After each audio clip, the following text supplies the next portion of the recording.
I'm back. I'm back. And yes, we are fucked. Turns out every man in politics in the world is a sexual predator, uh, including multiple people on basically anywhere on the internet. There you're going to find people that are sexual predators and people that you think are good leftists, like LOL overruled, and even Andrew Callahan are really no exception. And essentially, like, let's let's just start this from the beginning here. So what do we have here? This is a post on Twitter, and it's for anyone wondering, LOL overruled is being exposed for being hella problematic. And you get this post here. Literally just learned about this. I posted a picture in his merch, and he sent me dick pictures and asked for my STD results to make sure I'm clean enough. Fuck that dude. And she's responding to this person saying, the girls are saying LOL overruled is a sex pest and a serial abuser. White cis men are fucking trash. I feel personally attacked there, but not wrong. Not wrong. So yeah, this is just like textbook sexual harassment. I mean, it's never a good sign when a content creator, like a famous person, is using that fame, using that position to inform interactions with people that are ostensibly fans of that person. That's why I always say, like, fuck chat. no, no, I love you, chat, but seriously, can you email me? I'll try to respond to it, but I'm not going to send you a dick pic back, even if you beg me. Okay. So, yeah, this is just sexual harassment. Sexual harassment if anyone was to do it, but it's especially fucked up when it is a content creator being using their power as a content creator to essentially, like, you know, get sexual pleasure out of whether it's over text or trying to do it in person.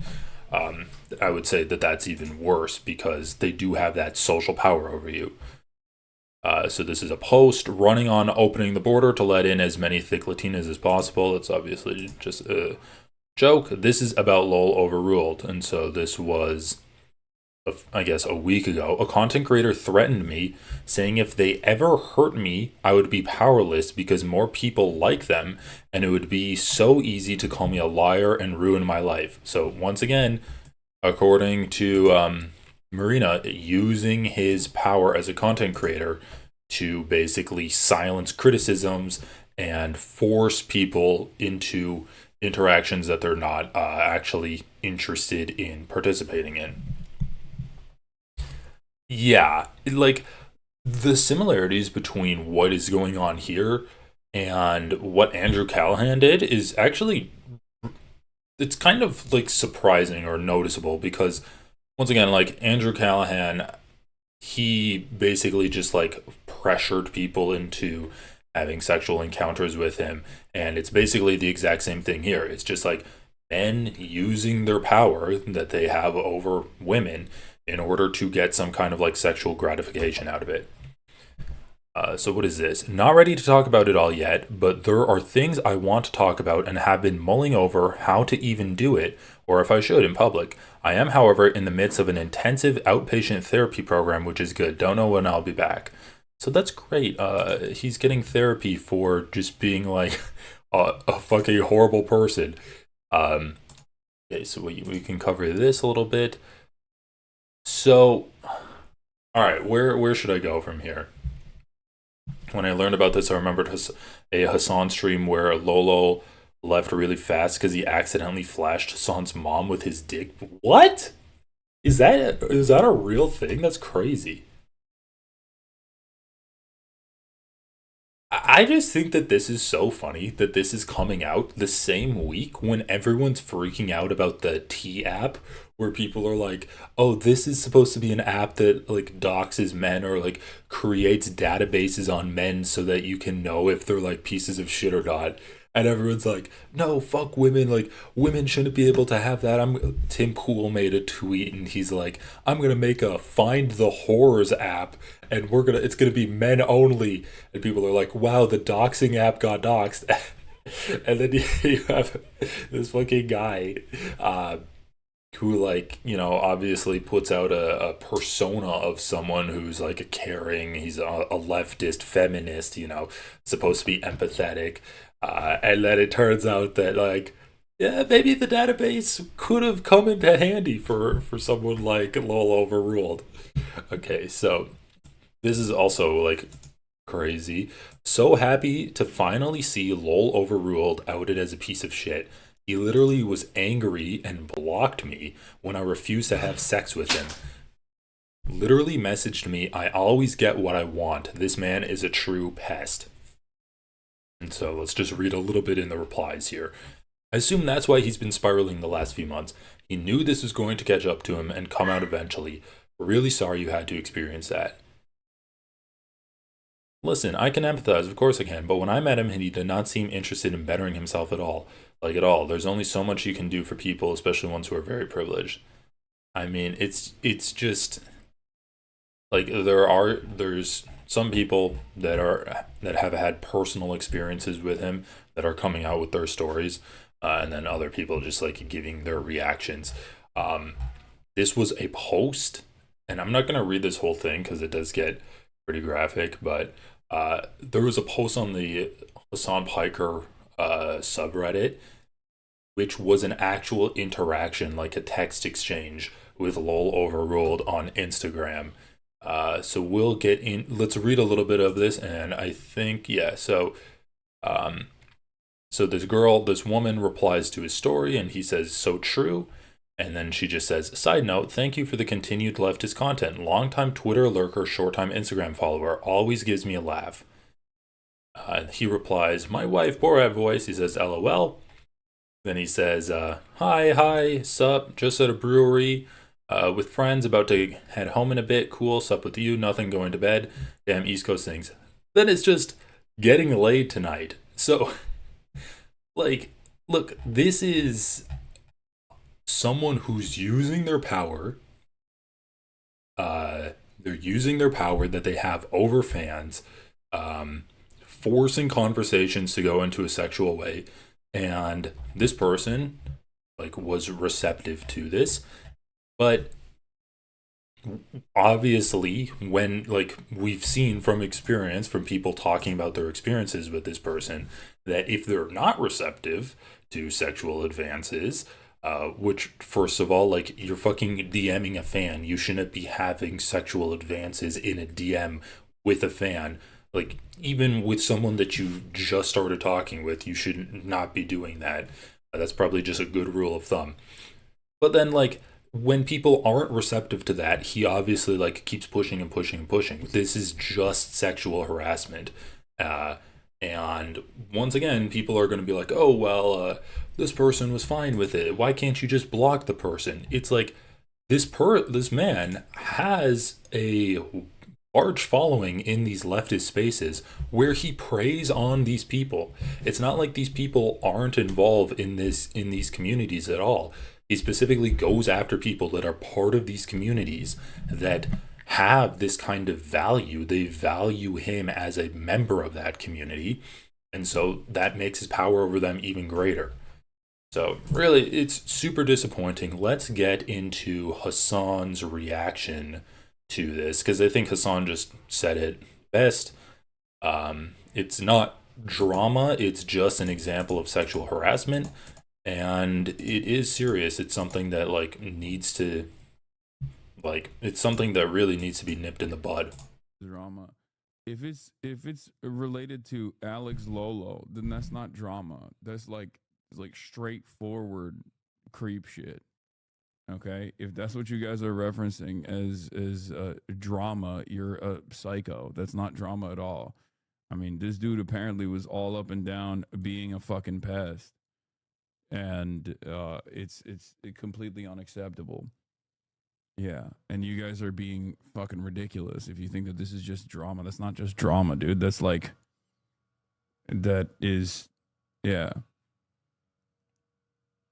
it's incredibly disappointing. It's not something that I was obviously privy to. I was completely oblivious to whatever the fuck was going on, and it's a betrayal of my trust. Yeah. So, I mean, once again, it's not drama. There's no taking one person's side over another person's side. This is a person, a member of a leftist community, using that power to harass women. Um, so Lowell overruled, made an apology post, and then quickly deleted it. So I think we can take a look at Twitter. So for those who didn't read Lowell Overruled's apology before he deleted it, my favorite part is the casual libel and defamation thread. Okay, so here we go. Let's see if I can zoom in. There's a lot being said about my behavior. I'm absolutely embarrassed and ashamed of myself in many instances and have been a real asshole. I don't deny that at all. I mean, are you embarrassed and ashamed of yourself, or are you embarrassed that you were caught for doing this? And people actually had like the guts to call you out on it. I know many people are disappointed, and I'm disappointed in myself. I've hurt people emotionally, and I regret it immensely. Like, once again, sexually harassing someone isn't really hurting them emotionally. It's not like you were mean to them. Like, there is a threat of physical violence. And then there's also, like, the added social threat on top of that when you do leverage your power as a content creator, as, like, a famous person in this community. To force them into unwanted exchanges with you. Yes, I have slid into a lot of people's DMs. I think I didn't really think of it as a huge deal, but it's clear I did not fully grasp how some people could feel about that, or even think I was some kind of a famous person, which I've never honestly felt about myself and always felt like a random internet side character. Um, really? Like, we saw, I mean, once again, it's like you're responding to people that are wearing your merch. I would say that that's a pretty good indicator that you see yourself as like a famous person for them. Like you're someone that's famous in their minds. Once again, where was the post where they're like, he's like, I'm way I'm way cooler than you.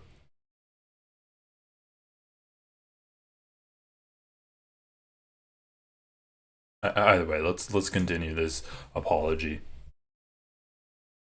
Probably drunk typed it at 4 a.m. and deleted it. Don't tell me Lolo did something. Oh, he did a lot of some things. No, I did not send photos.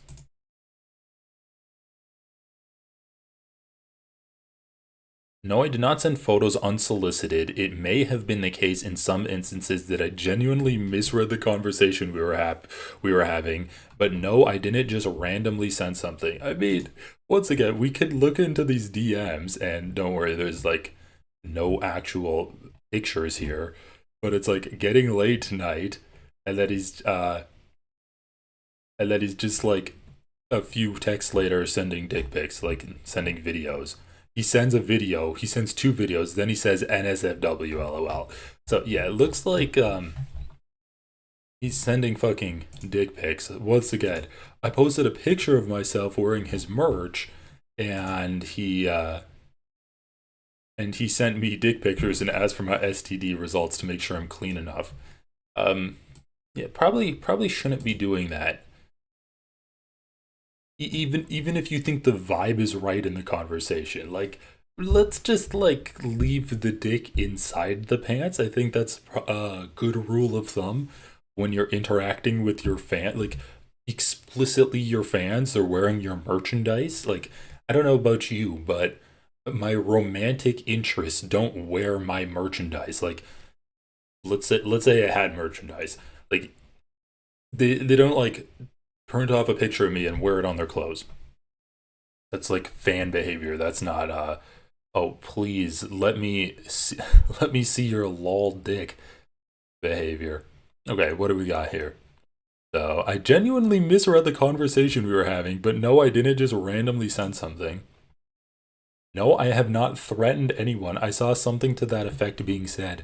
I do believe some of what's being said is genuinely libel and defamation. I'm not, however, interested in arguing with people or suing or anything like that. Oh, it's libel and defamation, but I'm not interested in suing. It's also entirely possible there were miscommunications and conversations misread, but I take full responsibility for making people uncomfortable. Okay. Again, this is not meant to be an exhaustive apology. It really isn't. I am sorry to the people I've made uncomfortable or hurt emotionally.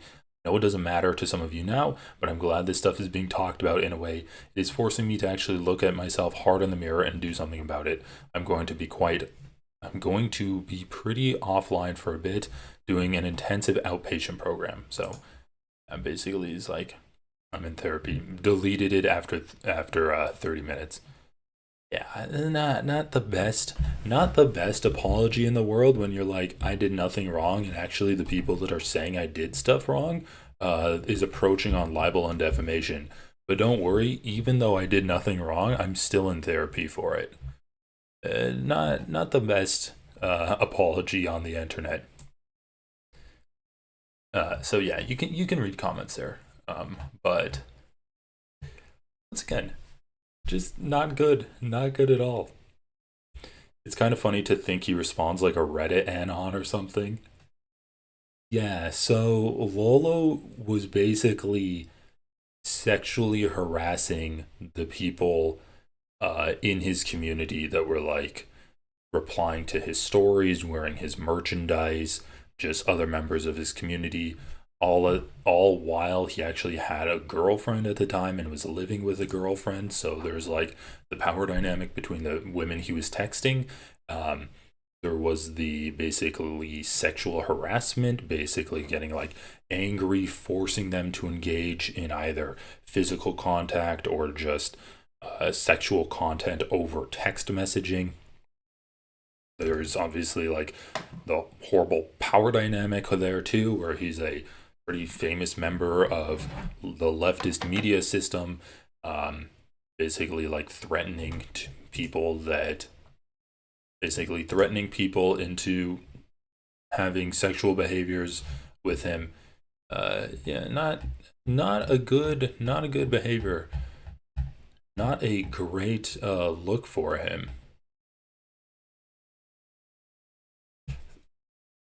Okay, so anyway, oh man, so Hasan did a good job cutting him out. Yeah, he's a public defender. I just think this is so funny though. So we get this from Ethan Klein.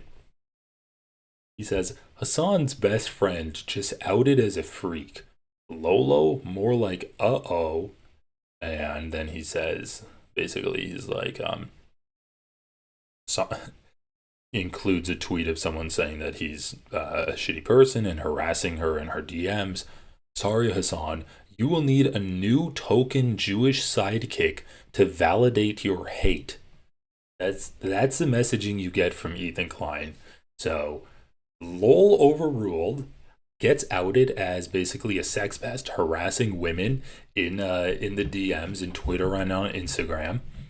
And instead of Ethan being like, wow, this is a bad guy, we can take this opportunity to talk about how, like, women should be respected in DMs. Women aren't just objects for your sexual desire, and you should like take what they say to know that that's what they actually mean, not just ignore it and learn how to take no for an answer. Like, let's treat women with respect and not just like immediately send dick pics to them.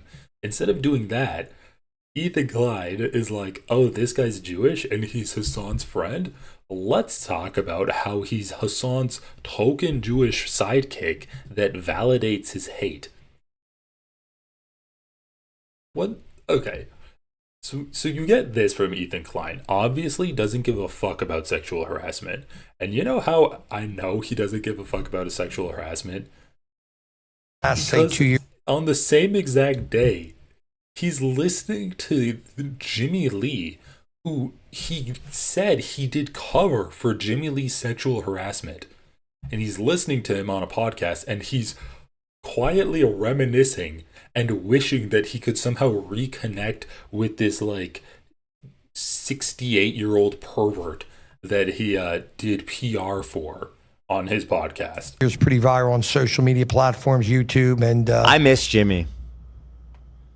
Yeah, I mean, he was a big part of the show for a long time. But Although he quit us, right? We didn't quit him. well, we kind of told him to fuck off.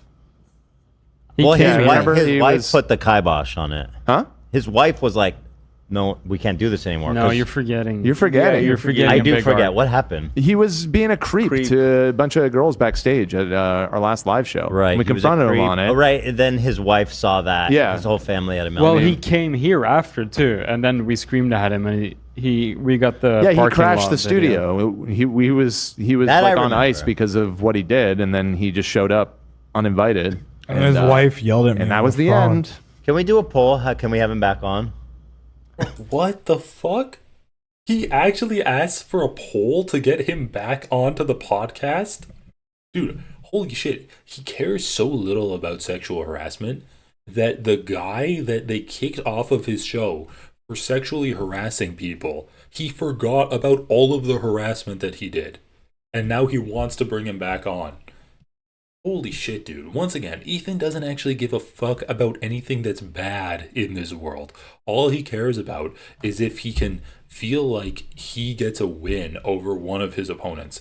And once again, Hasan had like a perfect response to questions about LOL overruled. He's like, this is serious, this is legitimate harassment, this isn't just petty drama, this is an actual problem. And I don't want to treat it like drama, like we need to nip this in the bud right now, and it's unacceptable for behavior. Even though people might like Lolo in my community, you have to understand that what he did is like completely unacceptable and actually hold him responsible for it. You can't just like coddle him because you might like him and he said a few funny jokes sometimes when he was on the podcast with Hasan or on a stream with Hasan. And Ethan's like, he harassed a few women backstage at my event. I forgot about that. That was a long time ago. Can we do a poll to bring him back on? He's such a spineless coward, man. He won't even say himself that he wants to bring him back on. He's like, let's do a poll and see if the audience wants to bring him back on. He's a creep, yes, but like, so is it like, you know. You can have him back on when I'm gone. How about that? Trade? It's like that, huh? No, yeah. I'm kidding. But is it like we know he's a creep? You know, that's. I think you're forgetting the details. Honestly, he's. Let me see. Because like always knowing Jimmy, he always gave creepy vibes. They're saying he's forgetting the details when Ethan is saying, we know he's a creep, let's just ignore that and like play into that.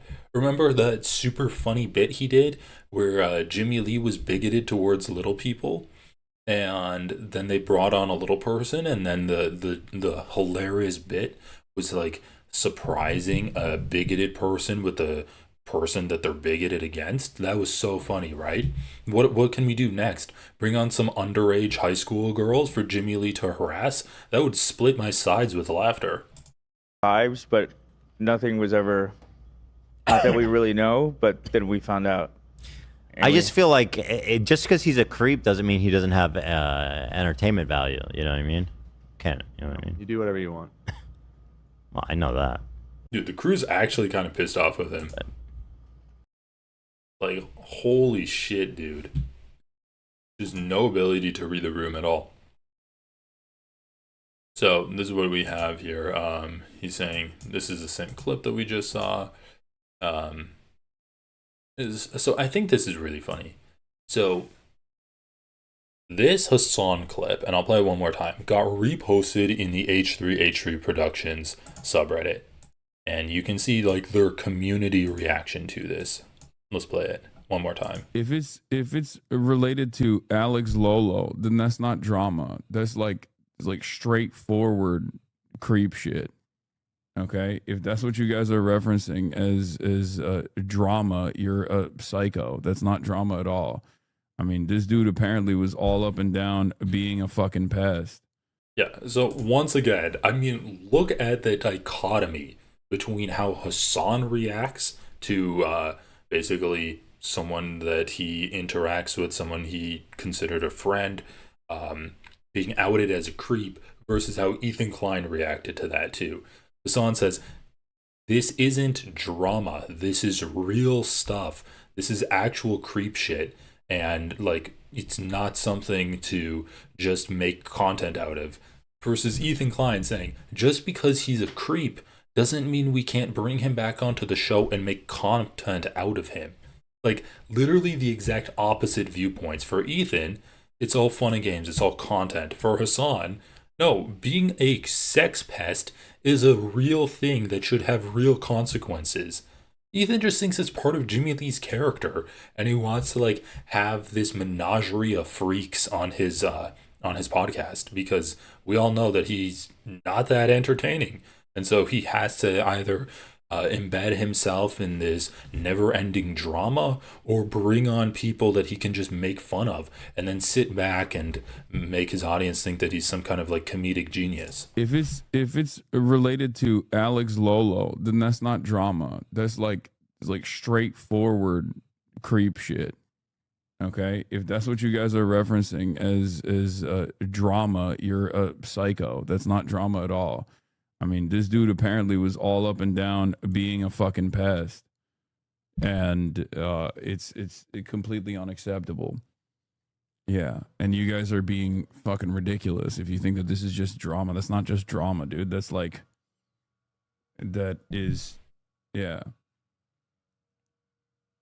It's incredibly disappointing. It's not something that I was obviously privy to. I was completely oblivious to whatever the fuck was going on, and it's a betrayal of my trust. Okay, so you have that, which is a pretty like adamant rebuke of Lol overruled and his behavior, right? Then you have this, and he says, the OP says, in my opinion, he did a very good job addressing it and telling his community to not defend the creep. Credit where credit is due. I won't complain when the right thing happens. Then you have people being like, well, he doesn't hold the same standard towards others. Why respect it when it comes from him? The OP says, my opinion is based on the currently known information of the situation. If it is later shown that Hasan was aware of his friend was a creep, that would change a lot. I think this is possibly very similar to the Justin Roiland situation with Ethan. Interesting that they bring up Ethan being in relation to a sex pest to talk about Hasan, right?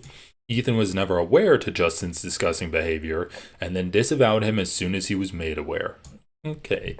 Now, I don't know all of like the Justin Roiland behavior, but I mean, what kind of relationship did Ethan have with him? People are also comparing it to Andrew Callahan. Yeah, good on him for this. At least he can stand on business with this, 10 toes down. I'm glad he's not defending the guy and saying what needs to be said. Guys, you don't know this is a snark sub? Why are we all so reasonable? Hasan W, rare Hasan W. He'll gladly throw a friend under the bus, but not acknowledge his own wrongdoings. Like, okay. So, like, you get some people that are still just, like, mad and Hasan haters no matter what. But anyway, this is interesting to me, right? This is 672 upvotes giving Hasan props for basically just, like, excising a sexual harasser out of his community and being like, no, this is like real shit. This isn't just drama. Okay, so you have this in the exact same where is it? Oh yeah. In like a few hours later, you have this shit. No to Jimmy Lee. I really hope Ethan sees all the pushback in the comments about him having Jimmy Lee back on the pod. He's a creep, not funny, and will just add fuel to the fire of the hate train against him and the crew. With peace and love. I was genuinely shocked when Ethan said, he quit us, we didn't quit him. Then they're like, I don't think Ethan really remembers what Jimmy Lee did, plus none of the crew members or Hila would ever allow Jimmy back on the show.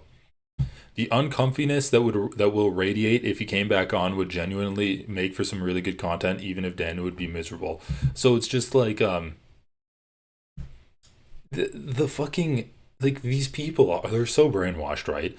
Hasan, he's like friends with a guy that turns out to be sexually harassing women online. Immediately Hasan's like, this is serious, stop defending him, like, this is actually bad behavior that needs to be called out and he needs to be held accountable for this.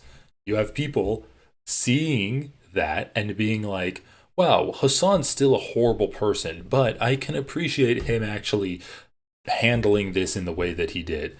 Then you have, on the exact same day, Ethan Klein going on his podcast reminiscing about his lost friendship with a guy that everyone else on the crew fucking hates and despises for being a sex pest.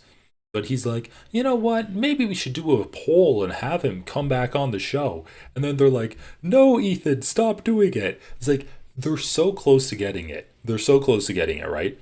Ethan doesn't give a fuck about being a sex creep. In fact, he wants to make content about it. He wants to bring an actual, like, sexual harasser onto his show and record it for clicks. That's what Ethan Klein wants to do. Versus Hasan actually takes, like, sex crimes seriously and sexual harassment seriously, and specifically says this is not drama, this is not content for you to farm, this is a real thing. And then the H3 audience, of course, they're in a total cult, right? They're like, well, Ethan's correct, but he's just wrong on this issue. And they're like, Hasan's like a piece of shit, but, you know, he's good on this issue. It's just so funny, like, seeing this dichotomy and the kind of cognitive dissonance between these two. So anyway, yeah. The lead replacement was called Wayne Diamond. You're not all sex pests? No. Wayne Diamond was harassing the crew? This is like some H3 lore that is just crazy. I mean, can we also talk about this? Hasan's best friend just outed as a freak. Lolo more like, uh-oh. Sorry, Hasan, you will need a new token Jewish sidekick to validate your hate. This is after Ethan Klein just said, like, Hasan hates all of the Jews in the world. And then he's like, well, not all of the Jews. In fact, he only hates the Jews that disagree with him on Israel and Palestine. Okay, so then he's not, you admit that Hasan's not anti-Semitic. You admit that Hasan just has, like, a difference of opinion with, like, Zionist people, and including Zionist Jews. That's definitionally not anti-Semitism. The shirtless Eddie dude is the only one who didn't say what? Who are all of these guests that they had on their podcast? All overruled did something. Yes. Rewind to the beginning of the stream. So anyway, when I talk about all men being sex pests, I mean, can we talk about like, what, guys, tell me what this T app is. I have no idea what it is. We can talk about this. All I'm saying is Donald Trump better have a fucking account on this T app or whatever it is. People are going crazy over it. Like, what did, I'm actually kind of curious. Tim Pool T app. Apparently, like, Tim Pool was, like, getting triggered or something. The T app leaks reveal a bigger problem. Timcast IRL. Like, I just think it's so funny that the same week that people are, like, criticizing this app is when this guy gets outed. Maybe it was because of the app. Maybe that's why he was outed, right? Maybe the app took someone down. But anyway, yeah, like, in general, creating a documented list of different people compiling information about someone and making, like, a profile for them, that's probably not a good thing to have on the internet. And Freeland was just over on the Nelk Boys as well.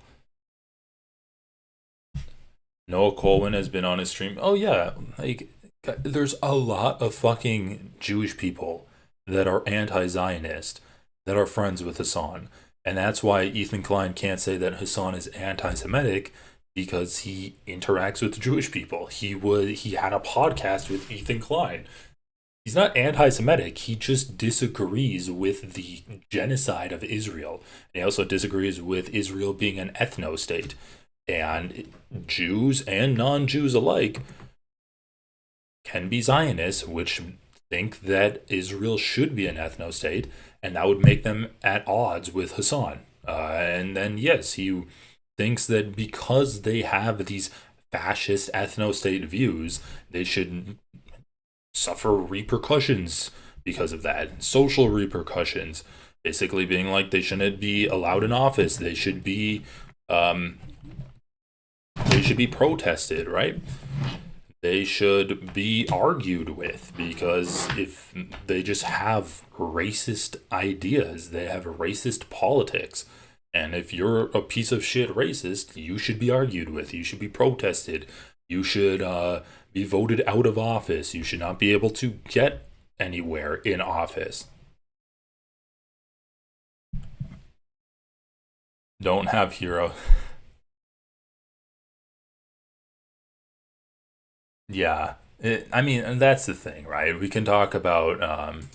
I was reading some of this, but you're right. Like Brer Leaf, I for one are absolutely shocked that a YouTuber would use his fame to abuse women. So one thing that I was, where was this? Something I was reading some of these comments, and they're just like oh yeah, like yeah, it was something like leftists don't care about misogyny at all. And at the end of the day, it's like, if people have power, they're going to be more inclined to use it and have like shitty outcomes, whether that be taking advantage of employees through like wage theft or unfair hours, like shitty conditions at a job, or whether it be, using your power over someone, whether in a community or your employee, to like sexually harass them. That's kind of like, when people are in that position, they're more able to use shitty tactics to get what they want, right? And so when they're in that kind of position of power, you're going to have more people like that are YouTubers sexually harassing people than maybe someone who like works at a gas station and then just goes home after a 9 to 5. What is this? Oh yeah. The lol overruled situation is a direct result of leftists constantly shutting down conversations regarding misogyny and sex work. Yeah. Once again, like, yeah, I don't necessarily think it's a leftist issue. It's an issue of like podcasters or someone who has a very intimate and easily accessible audience, and they have no qualms about trying to just troll that audience for sexual interactions with their fans. Yeah, this one. The whole lol overruled thing is gross, but I don't think there's a lower form of socializing than the apparently popular urge to tertiarily attach oneself to the drama, to say nothing more than the effect of, at least I'm here, I could always tell. Okay, that's fair. Where's the fucking like... Oh yeah, this one. I think this is what I was talking about. This lol overruled shit doesn't surprise me. Male leftists don't think misogyny is a real problem, so they don't care if what they do is misogynistic. They don't see their own selves as people doing things wrong, just society, just systemic issues. So, once again, I love whenever a leftist gets called out for something, caught for something, it's always, oh, it's the entire left. They're the ones doing things wrong. Ironically, where this person is saying that it's like, they don't see their own selves as people doing things wrong. It's just society, just systemic issues. She, I'm assuming it's a she because of the profile picture, is ascribing the behavior of one person who's on the left to all male leftists.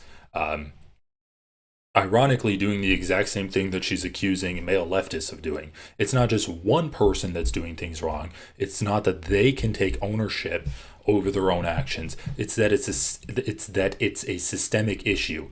She's saying that it's not a systemic issue. They should take ownership over their own actions for them, but also it is a systemic issue, and that's why there's so many male leftists that don't care about misogyny at all. So yeah, and then a lot of bad takes too. Like, look, we have some people in this community, in like the online left community, kind of like defending this, right? They're like, oh, it's someone that I like. I'm going to find ways to poke holes at this. I'm going to find ways to downplay it. So you have stuff like this. Even if it is, at worst, he sent a non-consensual nude. I've sent my tits to Stabby, arrest me. So it's like, that's not at worst what he did. At worst, what he did is he was harassing fans that looked up to him and basically like forcing unwanted sexual encounters, whether it be over the phone or in person. It's still like pretty fucking bad. He's not just like a random guy where you like open up Instagram or Snapchat and there's like a random dick pic there.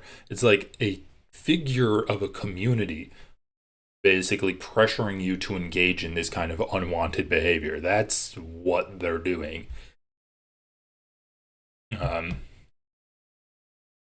So anyway, like, you know, you fucking know what Twitter is like. You can look this shit up yourself. I do think that it's funny though. So you have people like defending this a little bit, right? And they're like, oh, well, what are the allegations? Who specifically is accusing him of this? There's like stuff like that. There's people downplaying it. Oh, it's just, at the very worst, it's just like a non-consensual nude. Right, I know. It's like, at the very worst, he just did sexual harassment. Well, yeah, that's still pretty bad, right? But is it as bad? Like, I'm just reminded, is it as bad as how these people are defending Donald Trump for raping children? Like, look, it's a sex pest move to harass your audience members and send unsolicited dick pics and then be like, I can bury you if you refuse to engage with me. That's a sex pest move. There's another level of depravity when you create a human trafficking ring for underage girls so that you and your rich buddies can rape them, right? I would say that's a level worse than harassing people online or in person even. That is a level, I'm comfortable saying that's a level worse. And you have the priceless conservatives, man. Azalea Banks. I don't know if she's a conservative or not. I don't know if she likes Trump, but she's certainly defending Trump having sex with a 14-year-old. Like, what the hell is going on here? So we have, like, once again, person on the left saying, I've sent a titty pic, unsolicited. Lol Overruled did something that's just as like meaningless and childish. Once again, like completely ignoring social dynamics, completely ignoring the harassment that he did. It's not like he just sent one pic, which would be bad enough, and then did harassment.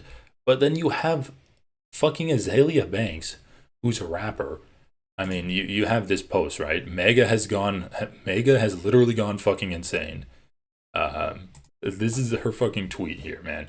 Okay, in Donald Trump's defense, fucking 14-year-old girls was really only made a social taboo in the 1990s.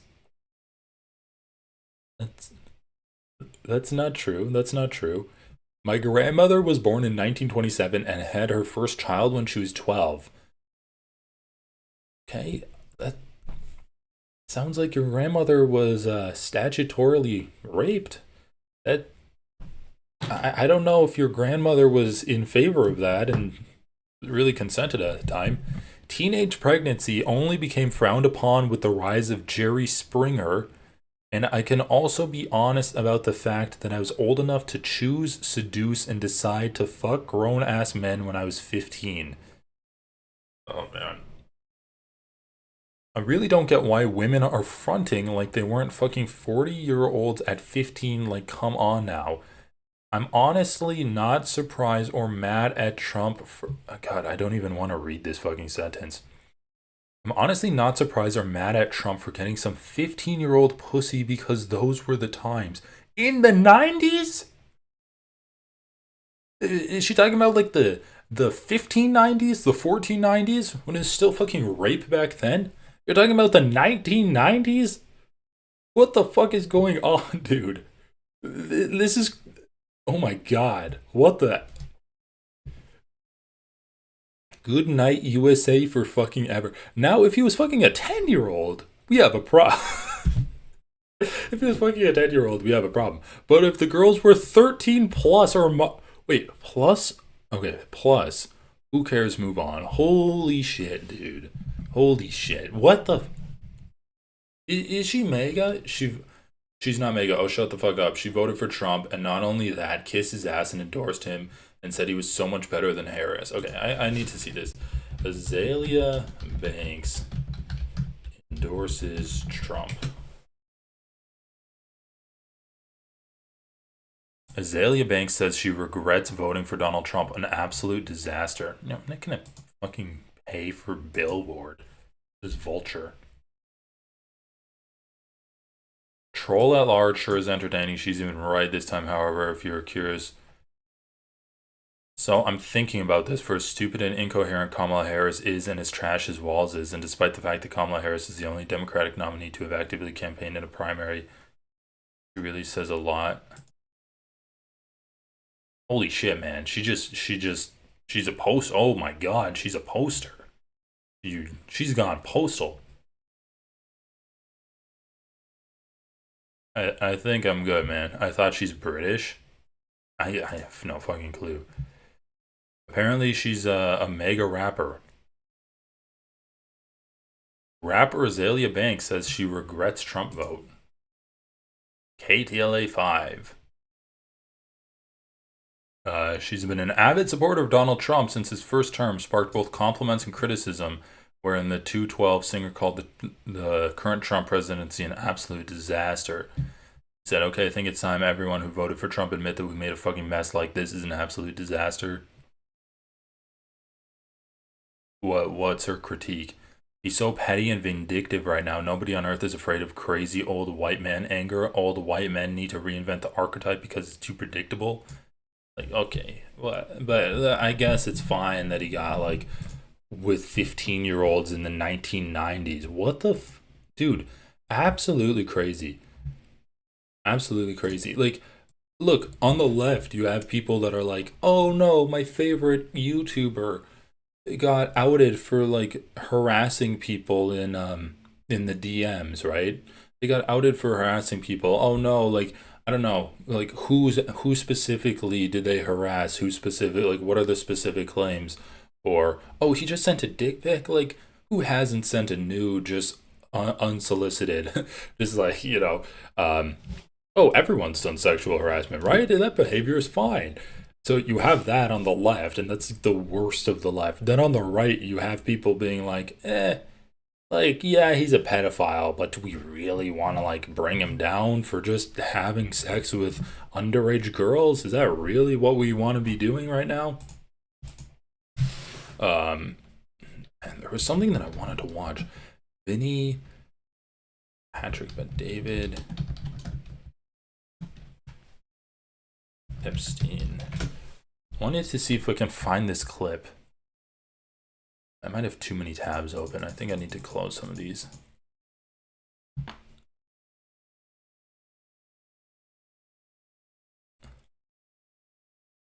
I don't know. Okay. We won't be able to find it, but, like,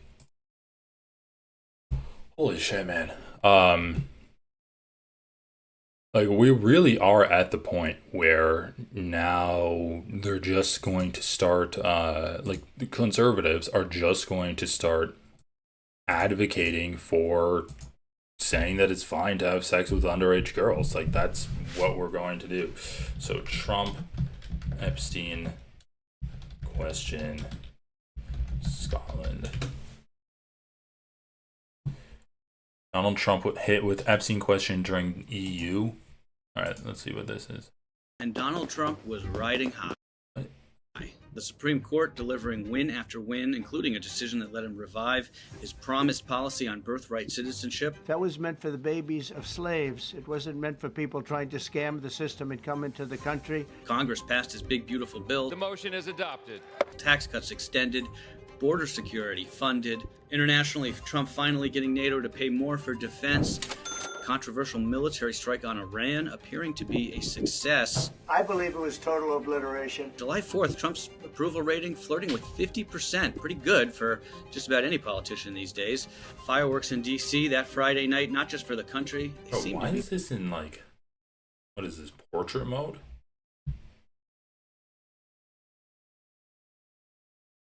Mr. President was part of the rush to get this deal done to knock the Jeffrey Epstein story out of the headlines.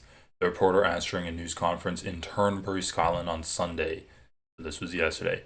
"Oh, you gotta be kidding with that," Trump said.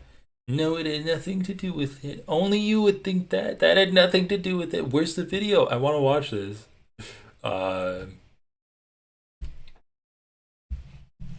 So this was at the United States and European.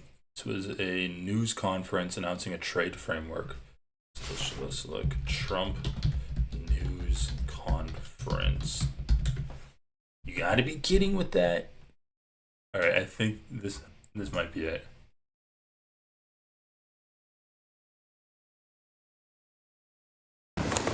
Well, thank you very much. It's a beautiful Sunday.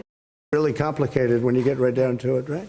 August 1st deadline? Is there any chance that gets... No. The August 1st is there for everyone. The deals all start on August 1st. Most of the deals, other than steel and aluminum, which we've been getting 50% tariffs from, I guess, just about everybody, and those have come in, and we've taken in, hundreds of billions of dollars just on steel and aluminum. You've seen the numbers. We had a... For that, goddamn. Okay, well, where's the fucking Epstein, the transcript? Epstein.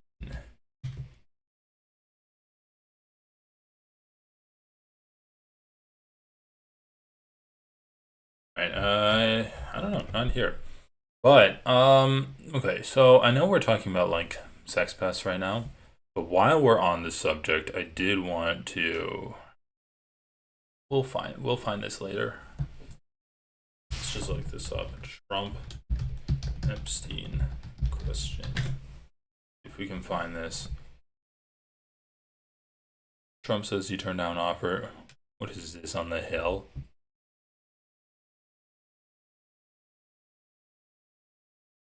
Have not been briefed on the Epstein files, or your name has not appeared in the Epstein files.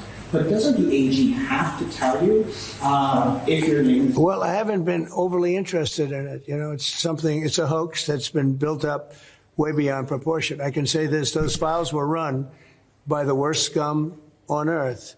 They were run by Comey. They were run by Garland. They were... Bro, you're calling the former head of the FBI the worst scum on earth when you're in the context of talking about Jeffrey Epstein's files? I thought he was going to say they were run by Epstein, but no, it's the head of the FBI, which is the worst scum. Run by Biden and all of the people that actually ran the government, including the auto pen.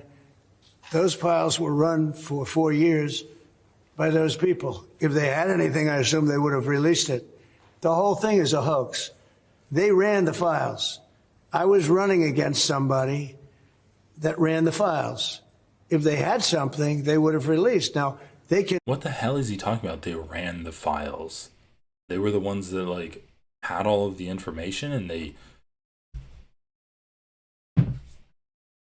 they collated it. Like what did they? How did they run the files? And easily put something in the files that's a phony. Like as an example, Christopher Steele, a person you know well, happens to be from your country, but Christopher Steele, as an example, wrote a book, a dossier. We call it the fake news dossier, and the whole thing was a fake. The whole thing was a fake. They can put things in the file that are fake, but those files were run by bad, sick people. If they had anything, why didn't they use it when I was killing Joe and then he gave out because he was 25 points down? And then I got somebody new. Nobody even knew anything about her. She was a horrible vice president. She was a border czar, but she never went to the border. She never once called a border patrol agent to find out how we're doing. But he forgot Kamala Harris's name. He's like, and then you got the other person, and the vice was the border czar, but they never went to the border. They never even know Tom Homan's name. Like his argument is, oh yeah, they ran the files. They put whatever, like anything. They could have put anything in the files. They had complete control over the Epstein files. But then also, he brings up, why didn't they release it? So he wants to say that, like, oh well, if my name was in the Epstein files, why didn't Joe Biden and Kamala Harris release the Epstein files when I was beating them in the polls? But then he also wants to simultaneously be like, but if my name is in the files, they put it in. So like basically he's like, it's not in. But if it is, it's because of this reason. I'm not a pedophile. I'm not a pedophile. It was the border czar. Her name was Kamala. Nobody knows her last name. It was Harris. But nobody knew her last name. Those files were run by these people. They were run by my enemy.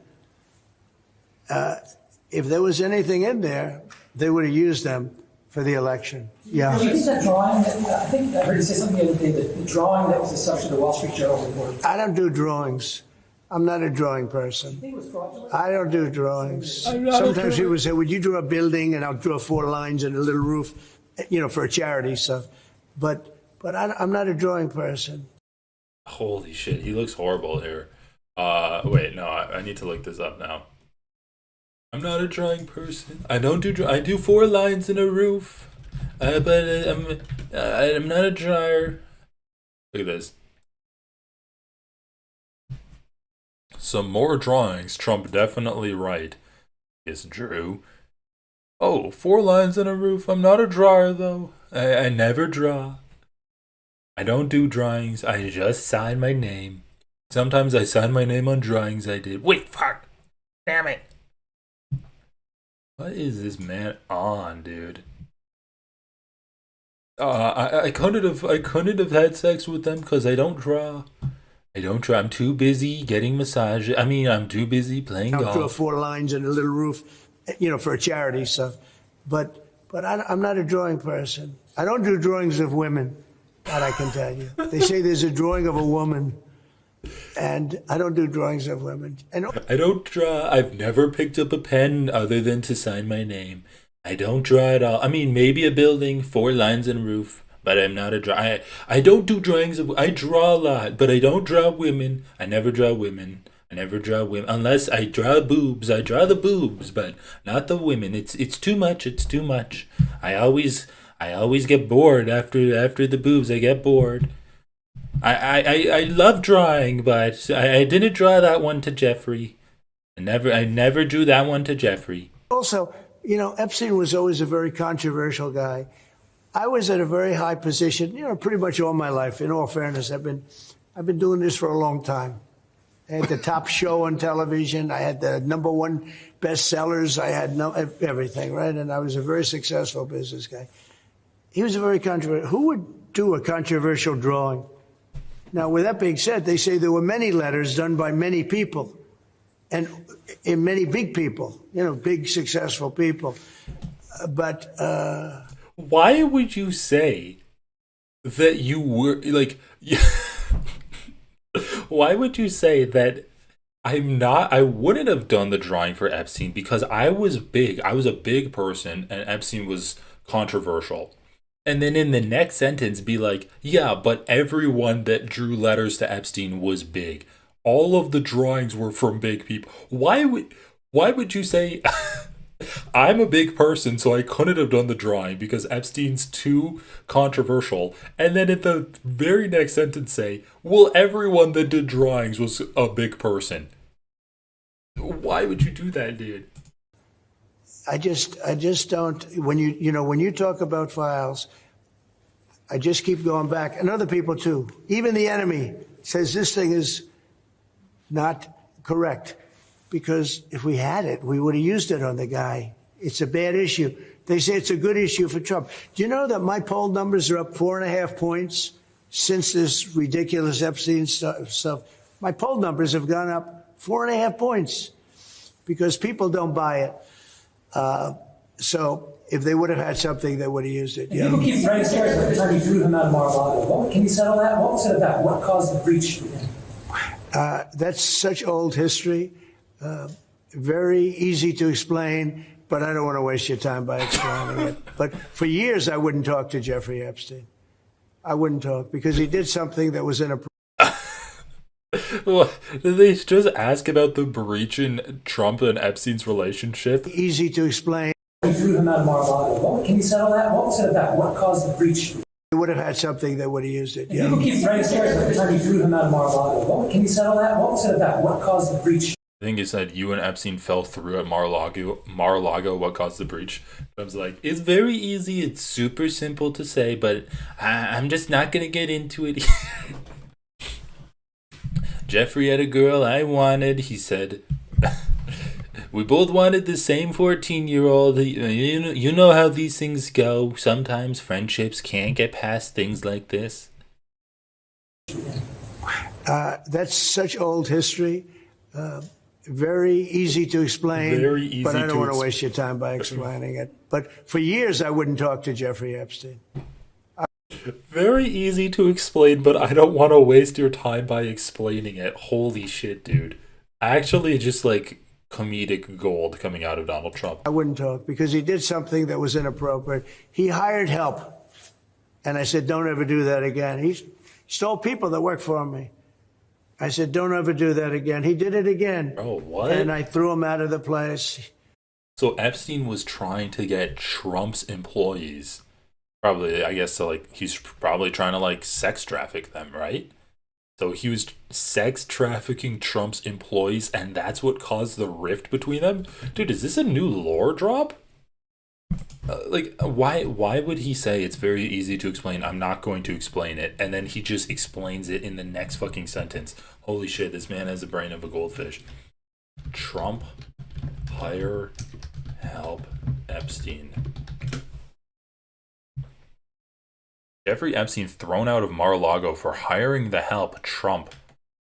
Dude, this is a new fucking lore drop 10 hours ago. Holy shit.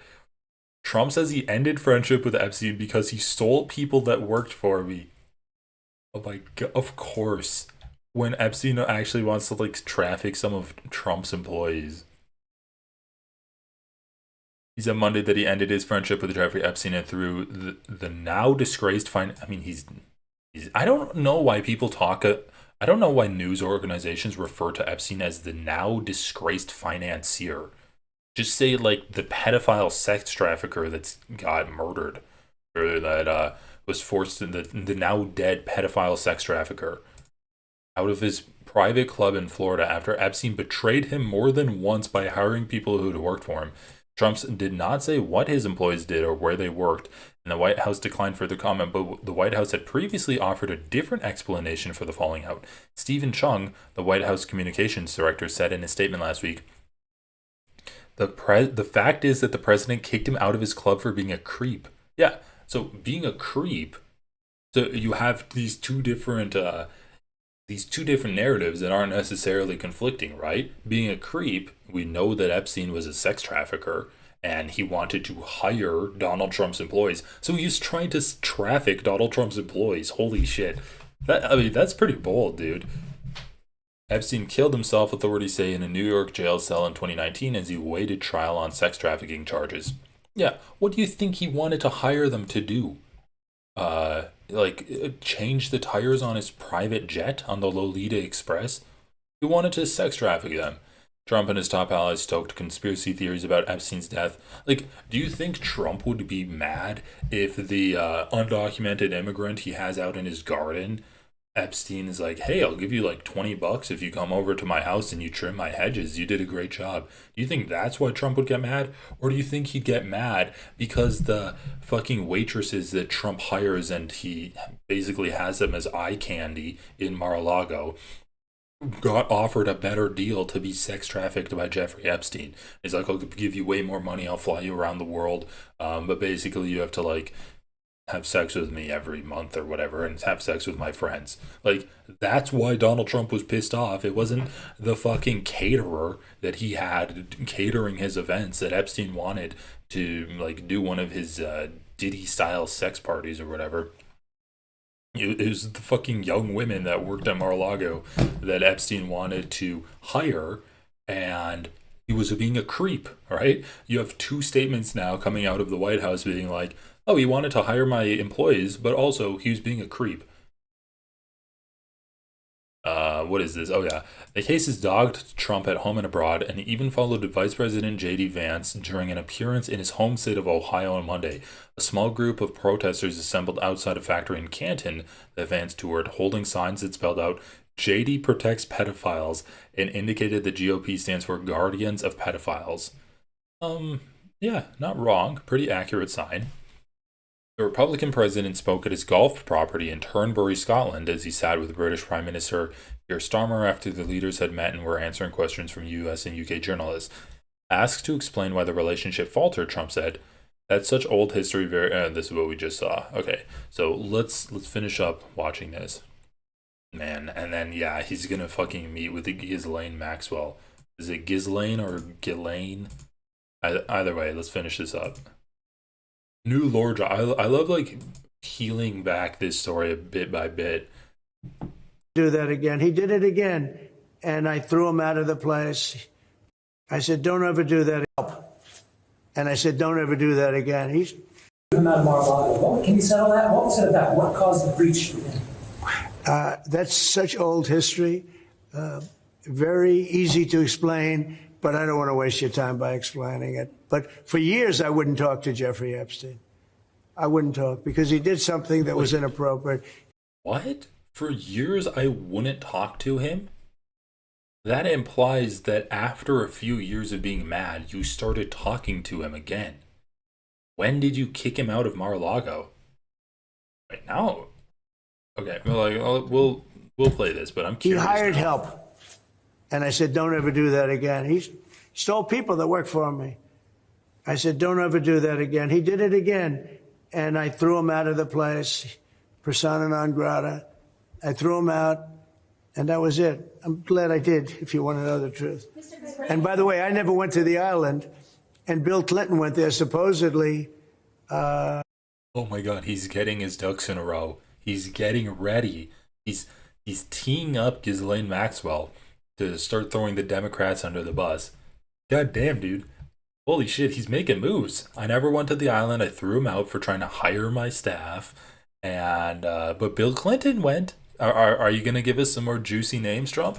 Went there supposedly 28 times. I never went to the island. I thought there was no list. And now Bill Clinton is going there 28 times? But Larry Summers, I hear, went there. He was the head of Harvard. And many other people that are very big people. Nobody ever talks about them. I never had the privilege of going to his island. Holy shit, dude. So head of Harvard, Bill Clinton, but not Donald Trump. Not Donald. He never went to the island. He was best friends with Epstein for a long time, and he kicked the fissure that was formed between them that broke up their relationship was because Epstein tried to traffic Trump's employees. That's how fucking close they were. That he thought that, Trump's like, "No, Jeffrey, Mar-a-Lago's different. It's not part of the trafficking ring." And Epstein's like, "You kidder. All right, girls, come on. Get into my fucking private plane. We're going to go off to the island." And Trump's like, "Jeffrey, You have to respect me. This is a different place. This is my safe place. Well, has to be separate, Jeffrey. Ah, Donald. Come on. Just come over to the island. Like, that's why they broke up? And I did turn it down, but a lot of people in Palm Beach were invited to his island. Why would you say you were invited to the island? I thought there were no Epstein files. That's the line your State Department's going with. To his island. Big people. Nobody ever talks about them. I never had the privilege of going to his island, and I did turn it down. Yo, what the fuck? Narwhal by nature. What is that, dude? I never had the privilege of going to his island? Sounds like Trump has some fond, like he holds the island in high esteem. I never had the privilege of going to his island. Wouldn't you say, like, I heard it was a disgusting place, I didn't want to step foot there? He's like, he's like remembering it wistfully. Like, it's something that I could have done. Like, if you think back upon your high school days and you're like, your high school band took a trip down to like Disney World or something, or New Orleans, and you're like, I wish I could have gone. I never had the privilege of going there, but it would have been great. Why is this how he's reminiscing about like missing out on the opportunity to go to Jeffrey Epstein's island? But a lot of people in Palm Beach were invited to his island. In one of my very good moments, I turned it down. I didn't want to go to his island. So you were invited. Oh my god, this is so fucking funny, dude. Holy shit. Goddamn. Trump's such a character. Okay. Oh yeah, what was I going to look at next? Yeah, I wanted to look at this too. So, I mean, we already saw it. He's talking about the head of Harvard went there. A lot of people in Palm Beach went to Epstein's island, but not Trump. Trump, in a very proud moment, he turned down Jeffrey Epstein. Jeffrey Epstein's scandal surrounding President Trump is intensifying, fueled in large part by growing Republican defiance. Today, Todd Blanche, the second highest-ranking Justice Department official, met with Ghislaine Maxwell. I'm not one to talk about fashion, but what the fuck is this? Is the hanger still in this suit? Why is it like 3 inches above your shoulder line? The U.S. Attorney's Office in Tallahassee to discuss the Epstein case.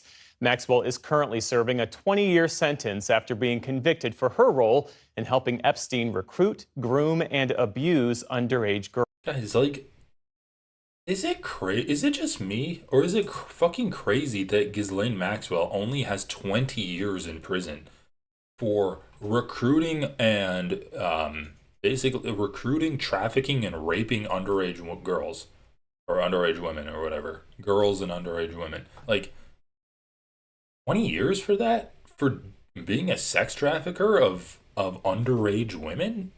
You only get 20 years? Is that like, it feels like she should get way more time than 20 years. Like, she could be out on good behavior. I don't know when, but feels like she could be out fairly soon on good behavior without even having to do this wheeling and dealing with this Trump administration. Girls. Here to discuss the latest developments is Carrie Johnson. She's the national justice correspondent for NPR. Always good to see you. Thanks, Jeff. So let's start with this meeting today between Todd Blanche and Ghislaine Maxwell. Everything about this meeting is highly unusual, starting with the fact that the Deputy Attorney General, the person who runs the day-to-day operations at the DOJ, would even take a meeting like this. What more should we know about it? Well, Ghislaine Maxwell was convicted and is serving a 20-year prison sentence. Her case is actually on appeal, and the Justice Department is contesting her appeal. And yet we have the second highest in command at DOJ traveling down to Florida and conducting an hours-long meeting with this defendant. It's really unusual, and it may be the start of conversations that lead somewhere with respect to her case and its resolution. Well, it's hard to see how Maxwell would provide or the DOJ would release any information that would be negative about Donald Trump. What could she potentially tell them? Or should we see this meeting as part of an effort to give the impression that the Trump administration is really sleuthing this entire... I can't believe she gave a TED Talk. That's so shocking to me. She gave a fucking TED Talk. By the way, this is the fucking news organization that the Republicans just voted to completely gut. PBS and NPR lost like what, $1.5 billion. That's how much money that got taken away. 1.5 fucking billion. Donald Trump wanted to take the military budget from like 750 billion to 1 trillion, and you can't even give a 1.5 billion. It's because they cover Donald Trump. Like, they do actual good reporting on Donald Trump, and the Republicans fucking cut the funding for it. Holy shit, man. This country is actually going straight to hell. Like, gotta hand it to the Republicans. Once they have power, they fucking do as much as they possibly can with it. Entire thing out. You know, one of the interesting things about this is that she and the Justice Department apparently never have had plea negotiations in advance of her trial. And so this may be the first time she's really sitting down with senior government officials to share some of what she may know. And there's a lot of interest on Capitol Hill and elsewhere about other people who were engaged in activities with Jeffrey Epstein and uncharged individuals. The Justice Department and the FBI have said they conduct. She's never had plea negotiations. She's never sat down with a representative of the government to talk about things that she may know. How is that possible? How is literally no one from the government ever sat down with Ghislaine Maxwell and be like, hey, you want to give us information about Epstein and his potential clients in order to like potentially get some kind of deal going on where we can like commute your sentence or reduce your sentence? No one's ever done that. Dude, holy shit, this is so fucking sketchy. No one from the government has ever sat down with Ghislaine Maxwell and talked about making a plea deal with her. One of the highest profile cases, at least during, Trump's first administration, right? Jeffrey Epstein never made it, but Ghislaine Maxwell, like, people were talking about that shit. Hey, thank you for 1 month channel membership. Conducted a thorough review of all of these files, and they didn't find any other areas of investigation or any other people to charge. They said that earlier this month, and yet here we have the Deputy Attorney General meeting with Ms. Maxwell, and I think some of those conversations or information is on the table now. And of course, yesterday, the New York Times and the Wall Street Journal reported that the president was briefed back in May that his name was mentioned multiple times in the Epstein files by the AG, Pam Bondi. We should mention that being named in the files doesn't necessarily mean that there's any wrongdoing. But how does that help us understand Bondi's decision to not release more details about the Epstein files? Yeah, one of the situations the DOJ and the White House are confronting here is that their messaging has been mixed over time. You know, Trump and the Attorney General and others in the administration at the FBI and elsewhere have said publicly in the past that they want to release all the information about Epstein. And then they have this meeting with the White House in May where Trump's name comes up. And then they changed kind of their public tune and said they weren't going to release any additional information. And that's the problem they're trying to grapple with now. It's a communications problem and a legal problem, too. On another matter, Carrie, the Senate today moved closer to final confirmation for 2 close Trump confidants, one being Jeanine Pirro to be U.S. Attorney for Washington, D.C. Oh, my God. The other, Emil Bovee, to be a federal appeals court judge. Both are controversial picks. Anyway, holy fuck, dude. Like, how there's just so many things wrong with this case that are clear indicators that, like, there's a conspiracy to keep Ghislaine Maxwell and the people that are associated with Epstein isolated from the public eye. You have the fucking fact that no one has ever talked to her about forming a plea deal. Then they said, oh no, we did talk to her, but like nothing was found. There were no other co-conspirators. And now the mega base is fucking pissed off. Trump sending like a DHS representative down to actually talk with her, and they're actually going to get information out. Like, man, like this is what I'm talking about when when people say like, oh, there's a grand conspiracy and shit. Oh, there's a deep state and they're doing a conspiracy over everything. It's so obvious what's going on that I almost find it hard for it to be a conspiracy.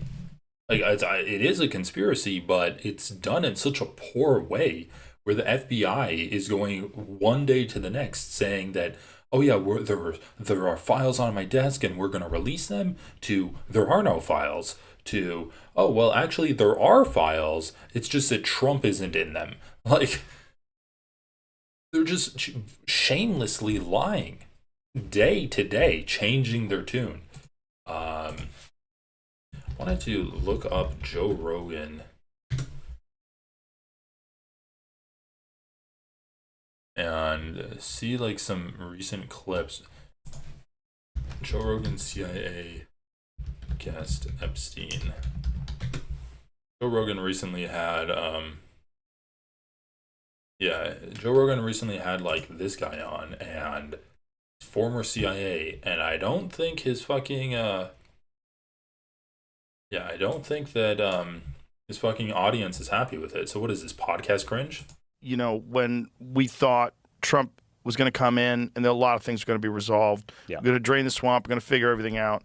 And when you have this one hardcore line in the sand that everybody had been talking about forever, and then they're trying to gaslight you on that. Well, you would have thought that Is that your phone? Yeah, I hope not.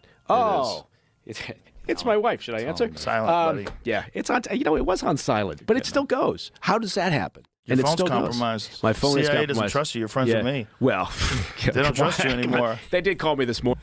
Joe Rogan with his monkey brain trying to compute this. This guy's former CIA, and Joe Rogan says, "Oh, the CIA doesn't trust you. You're friends with me now."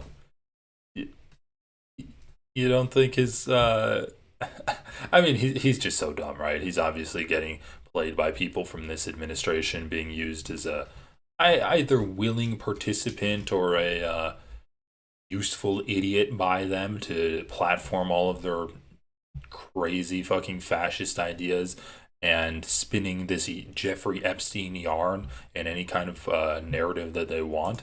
What are you going to talk about? I don't know. Joe Rogan's CIA handler is back in the studio to set things straight after everything that's been gone. So this guy, Podcast Cringe, he's like pretty critical of people in the Joe Rogan sphere, but it is telling that his first thing that he said is Joe Rogan's CIA handler came back onto the podcast. And once again, we'll take a look at a few of these comments.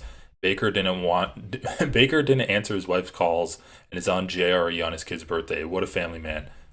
Just like criticizing them. Joe complaining about cash, gaslighting him to Mike Baker is just rich. CIA man, Mossad? What? No, it's those darn Chinese. I remember laughing at Alex Jones saying Rogan was compromised a few years back, yet here we are. This is almost 1,000 upvotes, and they're saying that Joe Rogan is compromised and Alex Jones is the real person who's not compromised, even though like he's getting his marching orders directly from the White House too. So going on since Rogan took a short European holiday with his family. So now that Joe's back, it makes sense that Mike Baker would make an appearance on JRE.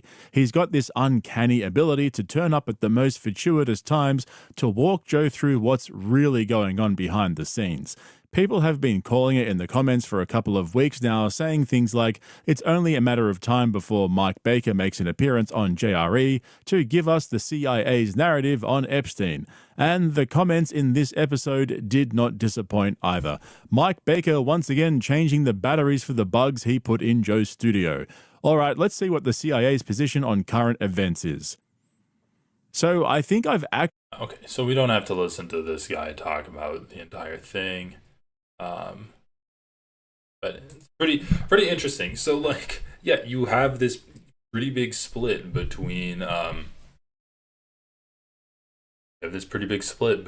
people that are sticking with the White House and basically being a platform for the White House's narrative on Epstein. Basically that there are no Epstein files. Epstein did kill himself because he was just overwhelmed by guilt. And then you have people that are completely rejecting that, and you get the guy fucking like Phil from South Dakota calling into Glenn Beck's show crying over the fact that Trump has completely abandoned the Epstein issue. Okay, so let's call it that for now. Let's put a plug in that. Man, it's just so funny, like more shit comes out about Epstein all the time. Like every day, more shit is coming out about Epstein. So guys, what is going on with this T app? So once again, we're the theme of today's stream is apparently all men are sex pests. So I guess this T app is completely necessary, right? Let's take a look at this TechCrunch article. What is going on with this? So this is use T to find verified green flag men, run background checks, identify potential catfish, verify he's not a sex offender, check for a criminal history. Data safety app T breached, exposing 72,000 user images. T, an app that allows women to post anonymous comments about men they've supposedly dated, announced Friday that it has suffered a data breach with hackers gaining access to 72,000 images. That number includes 13,000 selfies and photo IDs submitted for account verification, as well as 59,000 images from post comments and direct messages, the company said. He also said that no emails or phone numbers were exposed. Well, you have their photo IDs. I'd say your photo ID is a little bit more important than your email or phone number. And that only users who signed up before February 2024 were affected. Once again, this is about like 18 months old. If it's only for photo verification, why the fuck do you still have their verification photos from 18 months ago? We've engaged third-party cybersecurity experts and are working around the clock to secure systems. At this time, we have implemented additional security measures and have fixed the data issue. 404 Media reported that 4chan users claim to be sharing personal data and selfies from T after discovering an exposed database. A hack comes after the T app seemed to achieve viral popularity this week. As of Saturday morning, it was still #1 in the free app rankings in Apple's App Store. Okay, so what? So this is just like a dating app, for fucking to make like dossiers about different men. That's what this is. So it's existed since 2023, but it's rocketed to the top of Apple's App Store this week after getting a ton of attention on social media. Since the start of the week, the app maker says something like 1 million new users have signed up. They marketed it as a dating safety tool for women, and it pledges to donate 10% of its revenue to the national. How is it making money? Do you have to pay for this shit? Many men online saw the point of how the app might protect women, but a number of people expressed worry about the fairness and the legality of it all, ranging from the philosophical to the personal. The risk of abuse is insanely high. It seems pretty socially deleterious if any human can have a social media profile they can't view created for them without their consent or knowledge. I mean, it's just social. It's your social credit score. That's what it is, right? And of course, they got me, fellas. One man posted on TikTok showing what appeared to be a report about him. Right, what do we got here? How is he on the app? Holiday. And right now, you can save £50 per person. That's £200 off. What the fuck? Why, like, when did TikTok start putting out, like, commercial audio on people's videos? Family of 4. We've got millions of free child play. Alright, what is this? Any tea on Rico before I indulge? What the fuck? Right now. He cute but looks like a walking red flag. I don't know him though. He definitely is very manipulative and narcissistic. He keeps messing with this one girl that he can't leave alone. Ladies, stay away and run. Yeah, I hate it. It's stupid. It's a literal commercial. Are we just gonna play like Arby's, eat fresh on people's videos now? A liar and a narcissist. Run in the other direction. He's literally the weapon formed against you. He's literally the weapon formed against you. Is it supposed to be talking about like? Yeah, I guess it would make sense if it's like a fucking vacation and it's like, oh, come look at this beautiful vacation, and then it's juxtaposed with people like getting eaten by a bear or something. That'd be funny. But it's just someone on their phone. All right, this is stupid. Like, I don't know. I can't really care that much about this.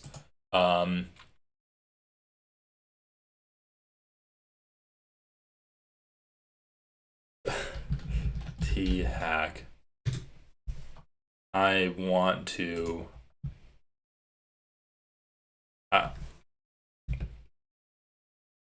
T-app hack.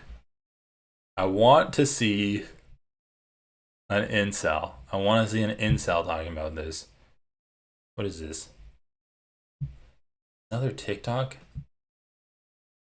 2,000 private images, and it wasn't just a hack, it was a preventable screw up, if you want to call it that, and a reminder of how badly many apps now are handling your data thanks to vibe coding. Okay, so here's what actually happened from a technical perspective. First up, what is T? T is a women-only dating app for dating advice, anonymous relationship stories. They basically, from what I understand, just share really bad stories about men. And it blew up earlier this year, #1 on the App Store. Then this week, tens of thousands of private images leaked online. So what was exposed? Over 13,000 photos used for ID verification, things like selfies and government-issued IDs. And more than 59,000 images users shared in DMs, comments, and posts, private things. So it is reported that T left an old staging environment exposed. So basically a test version of the app used during development.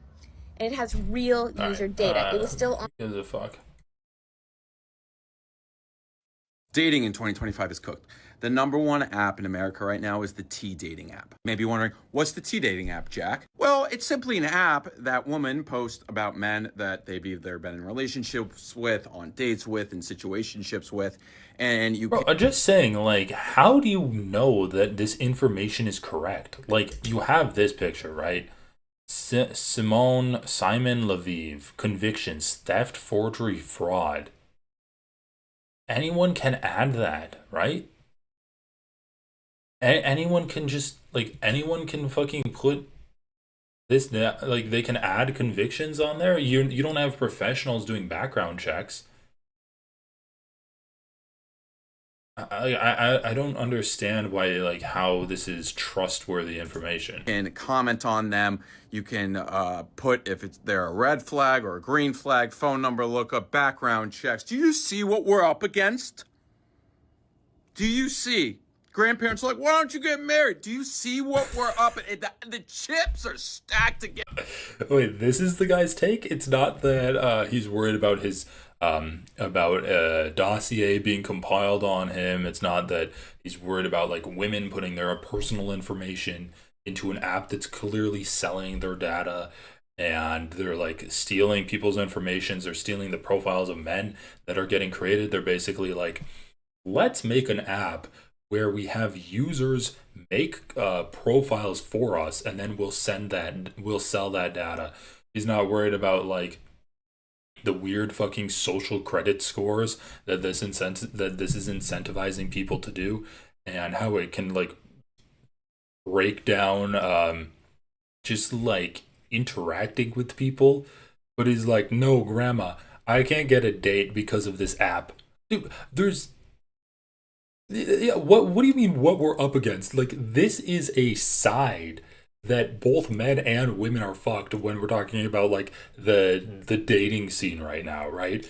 It's not like, oh, the women are against the men and you can't get a girlfriend because of this app. It's like, this app is the gamification of just, like, everything that's wrong with social media and the way that people are interacting with each other. And that fucking includes the, like, rape culture that America has, and the violence and the harassment and the threats that we see women experience when we're talking about dating. Like, dating is one of the most dangerous activities a woman can do. That being said, I don't think that it's a socially healthy thing to compile, like, different dossiers on people. Like, obviously, this is a fucking band-aid that's people feel like is necessary, but at the end of the day, it's just like a gossiping forum. Against us. You could buy a house for $50 back in the day, go to college for $150, and you could just find someone down the street, little old Jolie, like, oh, let's get married. Now, I have to battle the T app. This is a disaster of epic proportions. It should not be a thing. I don't know if we have to bring the men together, the powerful men. We got to shut this thing down. And I know what you're going to say. Oh, Jack, if you have nothing to hide, it's no big deal. You can just, you don't even have to prove you went on a date with this person. You can just go. You can just go and comment. You can just go and comment. A red flag, red flag. You can put probably convictions that people have that don't even exist. This is a disaster. Disaster of epic proportions. They're going to look back at the marriage rate and kids rate of our generation and be like, what happened? The T-app happened. Stuff like that. Like that. Bro, okay, come on. Like, blaming your singleness on this fucking app is hilarious to me. What is this? The app is ruining men's lives right now. So there's this app called the T-app. Now this app is only... Oh, this has been around since 2023. I've just heard of it the last week.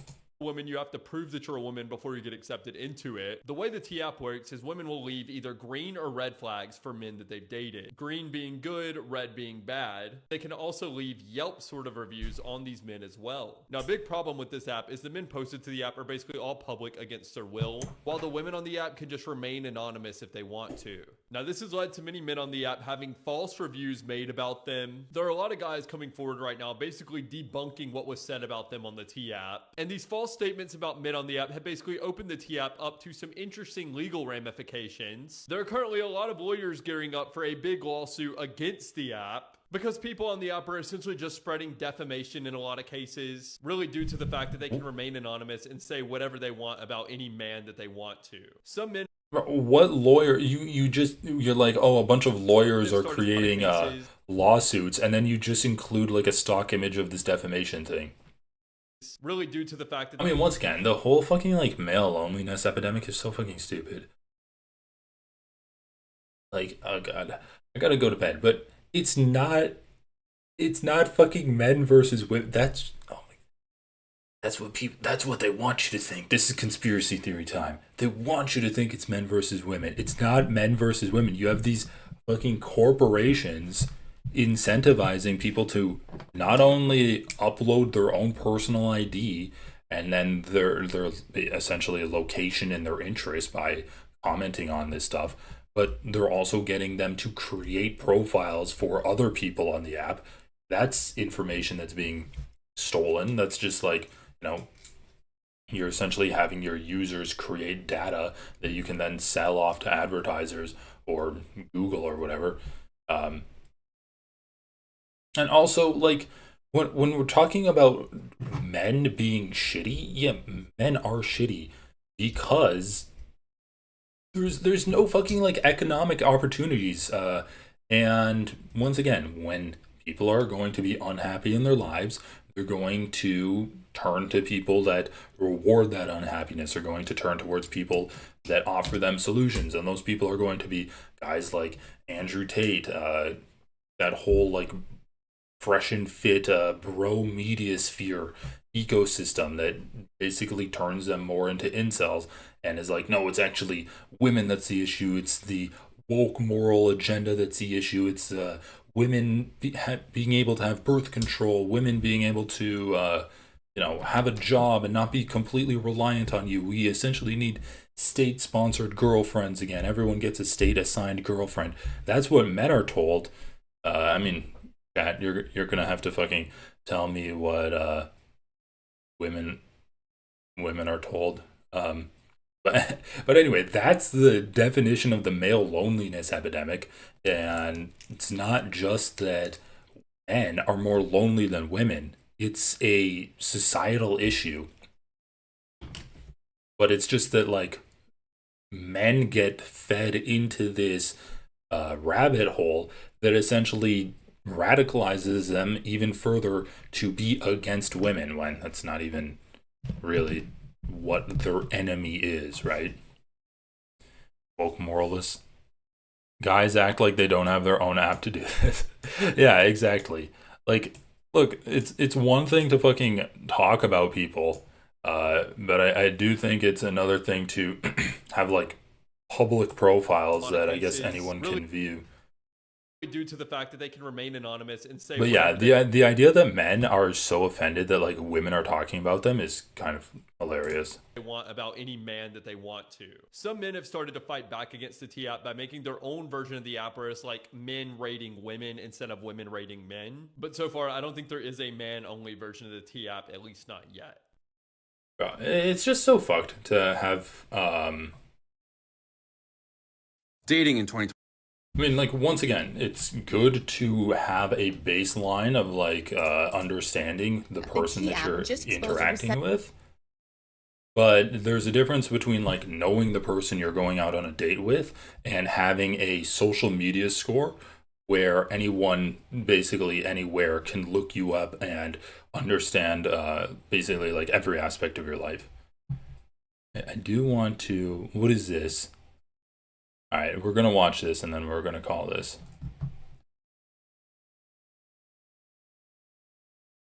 The T dating app was hacked, and we have the T... What? This guy has less subscribers than I do. You should be watching my video on this. Anyway, we can probably call it good there. Let's see. Let's close some of these tabs. How dare women tell on me for being shitty to them? They have no right to hurt my reputation just because I fucked her up physically and emotionally. I know, like, I find it so funny that men are like, I don't have a girlfriend because of the T app. Okay, so we covered this.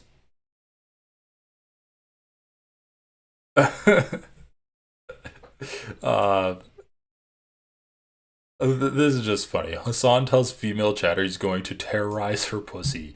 I saw this clip last night and I can't stop thinking about it. Okay, whatever. So they're just like, Hasan said a joke that was bad. This. Well, we'll have to watch like more Ethan Klein stuff later, but I mean, oh God. I'm gonna have to. I mean, yeah, I don't want to get all started on Palestine, but this is something that I wanted to look up. So this is quick update on this. What the hell? That's not what I wanted to look up.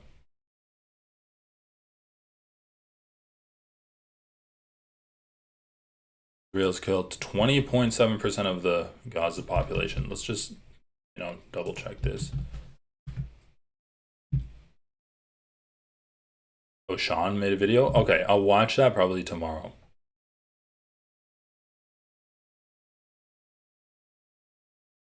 Where are people getting this stat from, though? 20.7%.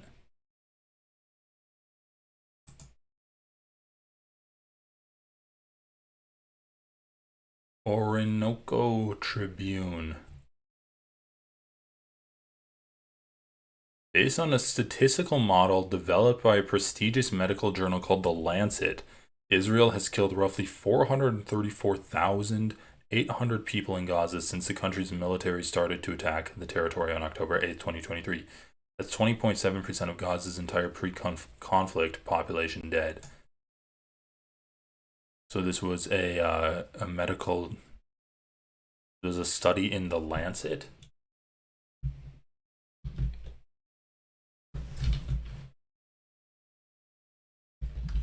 Lancet study Gaza. This was in 2024. This isn't what I want to watch. This isn't what I want.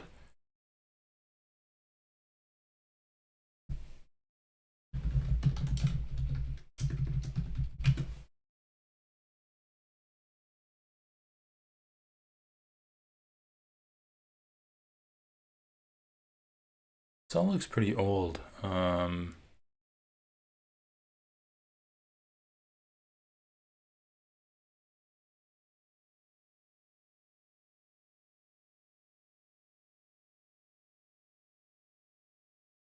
current count is a joke. Yeah, the current count is a joke. I don't see this Lancet study. Gaza death toll 40% higher. Okay, what's this?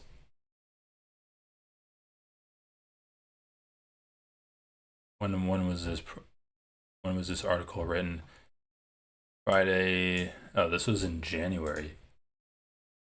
We'll look this up, but like, needless to say, there's starvation happening, and all right, let's just look up latest Gaza death toll.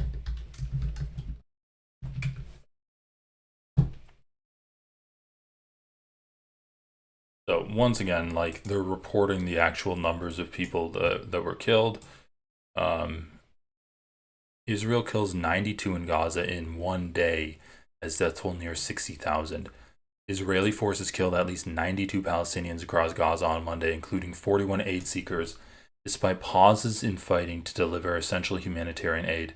An Israeli settler has shot dead Palestinian activist and teacher Oda Mohammed Hadalin in Masafar Yada in the occupied West Bank. I mean, holy shit. So at the same time, you have Netanyahu saying that we're going to do humanitarian pauses. You have Ben-Gvir Smotrich talking about how he just wants to feed the Palestinians bombs. So, according to the Yonnet, Ben-Gvir, who's a staunch opponent of humanitarian aid deliveries to Gaza, was informed of the decision on Saturday evening by the Prime Minister's office and is furious. According to a statement put out by Ben-Gvir's office, the reason the PMO gave him for not including him in the meeting was that they didn't want to desecrate Shabbat. He said, Ben-Gvir said that the decision was a big mistake and that Netanyahu didn't include me in the conversation because you knew I was opposed. This is very serious. This is a capitulation to Hamas's deceitful campaign, he said, repeating his call to choke off all aid to Gaza, conquer the entire territory, and encourage the Palestinian population to leave. He stopped short of threatening to quit the government. Smotrich, for his part, did not immediately comment on the decision to increase aid flow, or that it was made without his input. Both ministers have consistently called to not allow any aid into Gaza, arguing that it helps Hamas and prevents the terror group surrender. It prevents the terror group surrender? So if they allowed aid into Gaza, then they would surrender?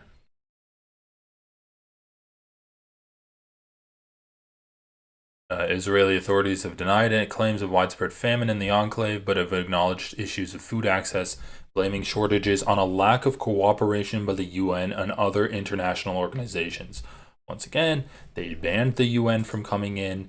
The UN had an aid distribution system set up, but Israel said that you can't distribute aid that way because Hamas is getting the aid. And so then they did the Gaza Humanitarian Foundation, which is basically just a front for IDF soldiers to kill Palestinians as they went to try to get food. And now that there's so much international pressure on this, you have Ben-Gvir in a shameful racist Nazi statements. He says, send only bombs to Gaza, not food. So he said, the Zionist Minister of Internal Security, the terrorist Itamar Ben-Gvir, said in a shameful racist Nazi statement that what should be sent to Gaza is not food but bombs. While images of food, medicine, and drinking water shortages in the Gaza Strip were widely circulated in the international media, the Zionist Minister of International Security criticized the sending of humanitarian aid and called for intensified bombing of the area. What should be sent to Gaza is not food, but bombs for bombings, attacks to encourage Palestinians to emigrate and to win the war. So, yeah. You have a pretty clear, drive for ethnic cleansing and genocide from the Israelis. And, yeah, so officially 60,000 Palestinians dead, with reports being as high as 400,000 Palestinians being dead.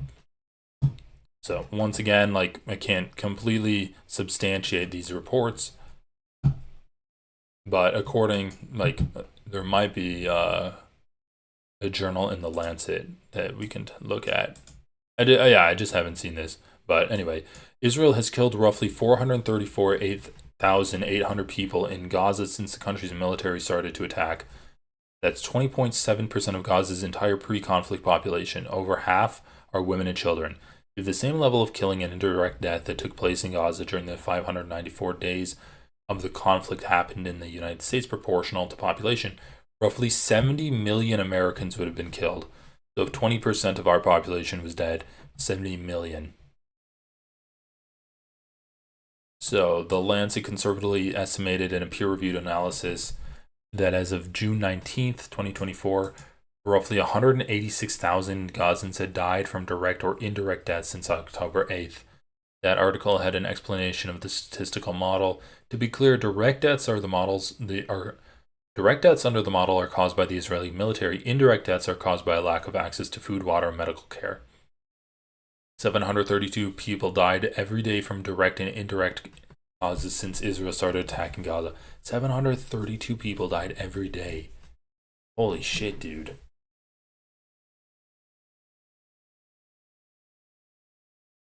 $594 total days of killing. I mean, I'm just reminded of when Ethan Klein had Lonerbox onto his show. And Lonerbox is like, oh yeah, everyone was saying that the Palestinians are going to have famine. But famine's when like 5 people are dying from it a day. And that's obviously not happening. Then you look here and it's like 732 people died every day from direct and indirect deaths, according to a study, an analysis by the Lancet. I mean, holy shit, man. Oh. Anyway, guys, I'm getting tired. So listen, shorter stream today. Thanks everyone for watching. Kind of some depressing subject matter, but hopefully it was still entertaining. And talk to everyone.